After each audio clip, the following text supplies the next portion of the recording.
शादी की साड़ी पहने खड़ी दिखी वो बेडरूम से निकलकर बाहर जाने लगी। सुरजो बिना सोचे समझे उस औरत के पीछे गया। जब वो कमरे से नजर महल की दीवार पर लगे एक बड़े से शीशे पर गई, उसमें उसे हर जगह सिर्फ दुल्हन के कपड़ों में लड़कियां खड़ी दिखाई दे रही थी। ऐसा लग रहा था जैसे वो सब वहाँ खड़ी लाशें हो, पर यह सब सिर्फ शीशे में दिख रहा था। असल में वहाँ कोई नहीं था। तभी उसे किसी औरत के रोने की आवाज ऊपर वाली सीढ़ियों से आई। वो सीढ़ियों के पास गया तो उसने देखा कि वही लाल साड़ी पहने औरत सीढ़ियों पर सर झुकाए बैठकर रो रही है। वो और पास गया तो उसे उस लड़की के पैर दिखे जिन पर मेहंदी लगी थी, मानो किसी दुल्हन के हो। इससे पहले कि सुरजो उससे कुछ पूछता, उसकी आंखों के सामने वो पैर उल्टे हो गए और तभी उस लड़की ने सुरजो को घूर कर देखा। सुरजो उसका चेहरा देखकर सुन पड़ गया था, क्योंकि वो और कोई नहीं बल्कि उसकी मरी हुई मंगेतर शावली थी। यह देखकर सुरजो अपनी नींद से उठ गया। वो असल में एक बहुत बुरा सपना देख रहा था। उस दिन के बाद से सुरजो को ऐसे ही बुरे सपने आने लगे थे। इसीलिए सुरजो को हर गौरी का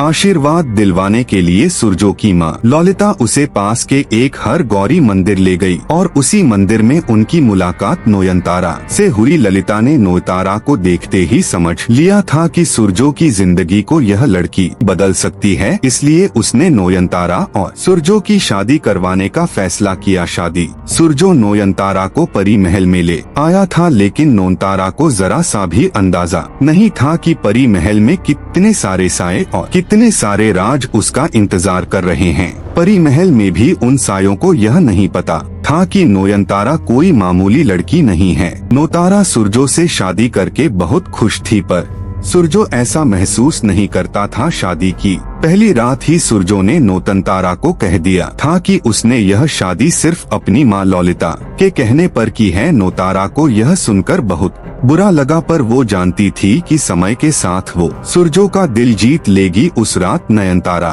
पानी पीने के लिए किचन गई। जैसे ही वो वापस कमरे में लौटी, नयनतारा का दिल दहल गया। सुरजो के बिस्तर के ठीक ऊपर एक लड़की हवा में तैर रही थी। उसने एक शादी का जोड़ा पहना हुआ था और उसकी आंखें गुस्से से लाल थी। नोयनतारा ने उसे देखते ही कहा, कौन हो तुम? मेरे पति से दूर हो जाओ। उस लड़की ने तुरंत नोयनतारा की तरफ मुड़कर देखा और कहा, तू मुझे देख सकती है, कौन है तू? और तब नोयनतारा ने उसे भगवान भूतनाथ से मिले अपने वरदान के बारे में बताया। नोयनतारा की सच्चाई सुनकर उस लड़की की लाल आंखें शांत हो गई और वह रोने लगी। इससे पहले कि नोयनतारा कुछ और कह पाती, पीछे से सुरजो की आवाज आई कि तुम किससे बात कर रही हो? वो आत्मा तुरंत गायब हो गई और नोयनतारा चुपचाप बिस्तर पर आकर सोने की कोशिश करने लगी। नोयनतारा अपने दिमाग को शांत ही नहीं कर पा रही थी। उसे समझ ही नहीं आ रहा था कि वो औरत कौन थी और नोयनतारा की बात सुनकर क्यों रोने लगी थी। इसी उलझन में नोयनतारा बिस्तर से उठकर उस औरत को परी महल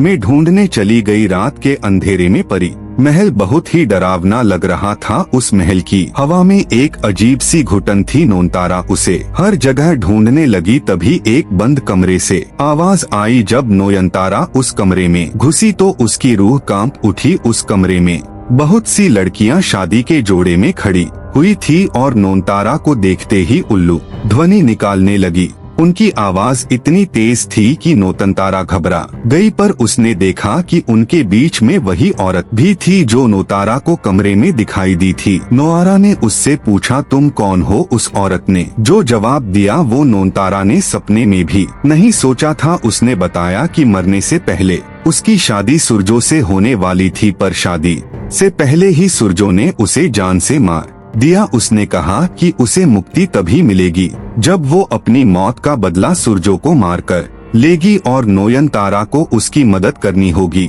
उसने यह भी बताया कि परी महल में बहुत सारे राज छुपे हैं, जो जैसा दिखता है वो वैसा है नहीं। तो आखिर अब नयनतारा क्या करेगी? तो क्या वह उस आत्मा को मुक्ति दिलाएगी या अपने सुहाग की रक्षा करेगी? क्या है आखिर परी महल का राज और क्या सच में सुरजो ने अपनी होने वाली पत्नी को जान से मारा था? यह सब कुछ जानने के लिए